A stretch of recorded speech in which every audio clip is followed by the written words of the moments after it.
Assalamualaikum warahmatullahi wabarakatuh. Budak merupakan salah satu warisan di masa lalu, yang saat ini sudah dihapus dari sistem tatanan kehidupan manusia. Para budak biasanya didapatkan dari tawanan perang, yang kemudian dibeli dengan nilai tertentu oleh orang kaya. Perbudakan sudah ada sejak zaman sebelum Islam diwahyukan kepada Rasulullah. Pada masa itu, Islam memandang bahwa perbudakan itu sebuah fenomena yang benar-benar terjadi di masyarakat jahiliyah. Dalam agama Islam, budak perempuan boleh digauli oleh tuannya, meskipun tidak pernah ada ikatan pernikahan yang sah secara syariat Islam. Lantas, mengapa Allah memperbolehkan seorang tuan untuk menggauli budaknya? Simak videonya sampai selesai, agar tidak salah faham.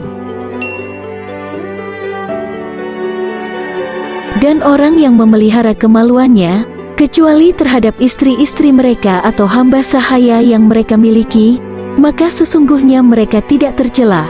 Quran Surah Al-Mu'minun, ayat 5-6. Pada dasarnya, tujuan dari aturan tentang kehalalan menggauli budak itu sangat mulia. Islam hadir sebagai agama yang ingin menghapuskan perbudakan. Perbudakan bukan semata-mata penindasan manusia atas manusia, tetapi, di sisi lain perbudakan adalah bagian utuh dari sendi dasar perekonomian suatu bangsa, sehingga menghilangkan perbudakan berarti meruntuhkan sendi-sendi dasar perekonomian.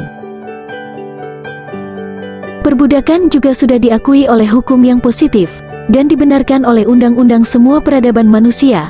Memiliki budak, menjual, menukar dan mempertaruhkannya, adalah tindakan yang sesuai dengan hukum yang berlaku secara universal. Hukum positif semua bangsa tentang budak, termasuk juga keabsahan untuk menyetubuhi budak perempuan, merupakan bagian dari aturan yang diakui oleh semua bangsa yang hidup di masa itu, dan bukan menjadi hal yang aneh atau melanggar hukum. Di tengah kondisi nyata seperti ini, Islam diturunkan di negeri Arab pertama kali. Karena tujuan akhirnya untuk menghilangkan sistem perbudakan di muka bumi, maka Islam melakukan perubahan secara berangsur-angsur. Proses penghilangan budak membutuhkan proses yang harus dilalui, apalagi perbudakan itu terkait dengan sendi-sendi ekonomi suatu bangsa, dan membutuhkan waktu yang lebih lama. Jika harga seorang budak 100 dinar, sebagaimana salah satu riwayat menyebutkan tentang harga Bilal saat dibebaskan, 1 dinar senilai dengan harga seekor kambing. Jika seekor kambing seharga 1.000.000 rupiah, berarti seorang budak seharga 100 juta rupiah. Jika satu orang tuan di Mekah memiliki 100 budak, maka nilai asetnya 10 miliar. Jika budak dihapuskan dalam satu ketukan palu, hal ini pasti akan menimbulkan penentangan dan akan menggoncang perekonomian. Islam melakukan penghapusan budak secara berkala dengan beberapa cara.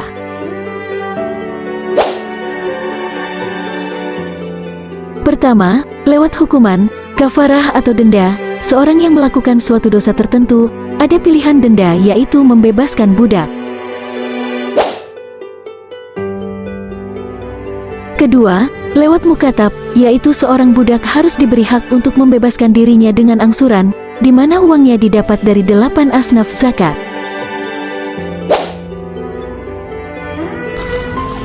Ketiga, lewat sedekah atau tabaruk. Seseorang tidak melakukan dosa, tapi dia ingin punya amal ibadah yang sangat bernilai di sisi Allah, maka dia pun membebaskan budak miliknya, atau membeli budak milik orang lain untuk dibebaskan. Keempat, salah satu cara memerdekakan budak ialah dengan menggaulinya. Hal itu karena saat budak tersebut melahirkan, maka status anaknya itu merdeka. Namun, apabila pria merdeka menikah secara sah melalui akad dengan budak wanita milik orang, maka anak yang dihasilkan tetap menjadi budak. Hal itu terjadi karena status anak merupakan hak milik tuan dari si ibu yang telah menikah dengan orang lain. Maka, dengan cara menggauli budak tanpa pernikahan merupakan cara Islam menghapus secara perlahan sistem tersebut. Jika dibandingkan bangsa lainnya, budak dilecehkan dan dihinakan. Akan tetapi, dalam Islam budak diangkat derajatnya, bahkan dianjurkan agar diperlakukan selayaknya saudara. Rasulullah Shallallahu Alaihi Wasallam bersabda, Mereka para budak adalah saudara dan pembantu kalian yang Allah jadikan di bawah kekuasaan kalian.